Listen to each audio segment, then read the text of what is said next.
वो मोदी के तरफ भी नहीं है और राहुल गांधी के भी तरफ नहीं है। वो अकेले जयराम महतो क्या कबाड़ लेगा सर दिल्ली में?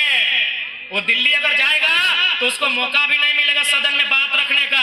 तब अगला अधिकारी बोला सर आप ठीक बोलते हैं, जयराम महतो हमको भी विश्वास है दिल्ली में जाके कुछ नहीं उखाड़ पाएगा, लेकिन सर हमको इस बात का पूरा भरोसा है जहां से गिरिडीह लोकसभा शुरू होता है और जहां खत्म होता है वहां वो पटक पटक के मारेगा सर जो गलती करेगा। वो ऑफिसर बोला सर देखे हैं उसको, जब वो भाषण देता है उसका आंख को देखे सर लगता है लाल हो गया। तो सर वो दिल्ली में क्या करेगा हमको नहीं मालूम, लेकिन गिरिडीह में जो पदाधिकारी गलत करेगा सर रोडवा में छेक छेक के हिसाब लगा।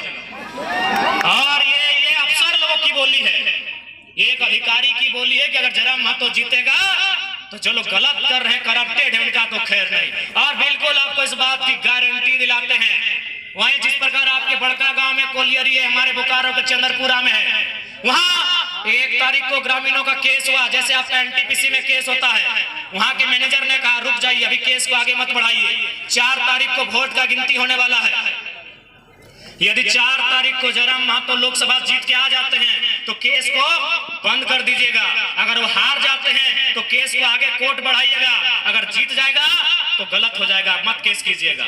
चुनाव हम हार गए, 5 तारीख को लोग तेनूघाट केस को ट्रांसफर किया है, तो भरोसा रखिए अधिकारी लोग भी मान लिया है कि अगर ये लड़का सिस्टम में आएगा तो सिस्टम में उठा पटक होगा, बिल्कुल उठा पटक होगा।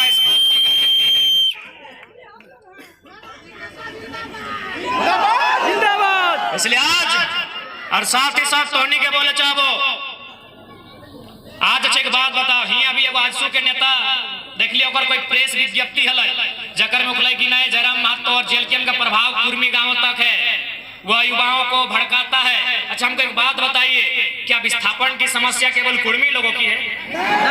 क्या पलायन की समस्या कुर्मी लोगों की है? क्या बेरोजगारी की समस्या कुर्मी लोगों की है? क्या इस भीड़ में केवल कुर्मी समाज के लोग हैं? तो सावधान रहिएगा ऐसे लोगों से, क्योंकि उनका दल 2019 तक सरकार में रहा, उन्होंने क्या किया उसका हिसाब मांगेगा, क्योंकि उनके एक नेता भाषण दे रहे थे कि उसका प्रभाव कुर्मी समाज के गांव तक है। वो बच्चों को ऐसे करता है, खुद सुने फॉर्म लड़का लोग से फॉर्म लिया है एनटीपीसी में नौकरी दिलाने के नाम पे और जाके बाथरूम में फेंकने का काम किया है। तो इसलिए उनसे पूछेगा कि 19 साल से आप सरकार में चिपक के रहे, दुबक के रहे, आप अपना हिसाब दीजिए। इसलिए आप हम लोग जिस मुद्दे को लेकर आए हैं किसी समाज, किसी जाति, किसी धर्म का मुद्दा नहीं है, झारखंड के 3.25 करोड़ लोगों का मुद्दा है।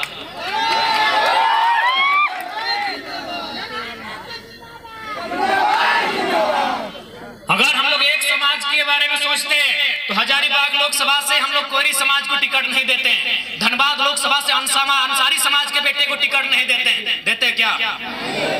तो इसलिए जब उन लोग को कुछ नहीं मिला, जब उन लोगों ने देखा कि ये लड़का झुक नहीं रहा है, इसको धमकाते हैं तो और गुस्से में बात करता है, इसको डराते हैं तो और लीडर हो जाता है, तब वही लास्ट में बचा है जाति धर्म, यहीं तोड़ा जाए मरोड़ा जाए।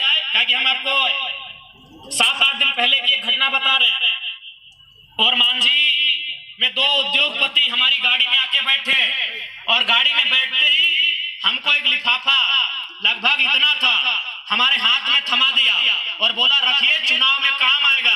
हमने 10 सेकंड भी लेट नहीं किया था और रिटर्न वो लिफाफा उनको दे के फेंक दिया था और हमने कहा कि चुनाव हम जनता के भरोसे लड़ने आए हैं, आप इस पैसे को अपने पास रखिए।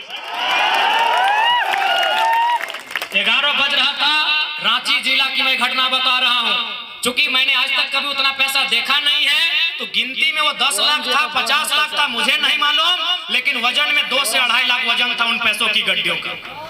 हमने 10 सेकंड लेट नहीं लगाया और रिटर्न उनको फेंक के दे दिया कि आप अपने पास रखिए। यानी उनको भी मालूम है कि ये लड़का सिस्टम में आने के लिए तैयार है। इसे हम लोग जैसे बाकी नेताओं को कमीशन बांध देते हैं, जैसे आप सुनते होंगे विधायक सांसदों का कमीशन होता है फैक्ट्रियों में, कल कारखानों में, मंत्रियों का, उन्होंने भी सोचा कि इस लड़के को हम लोग बांध देते हैं। लेकिन भैया ये बकरा थोड़ी है गर्दन में बांधेंगे, ये पारासन पहाड़ का टाइगर है।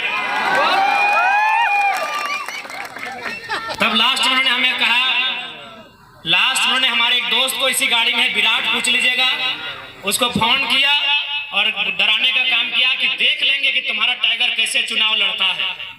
हमने उनको तब भी कहा कि हमने अपनी माँ को कह दिया है घर से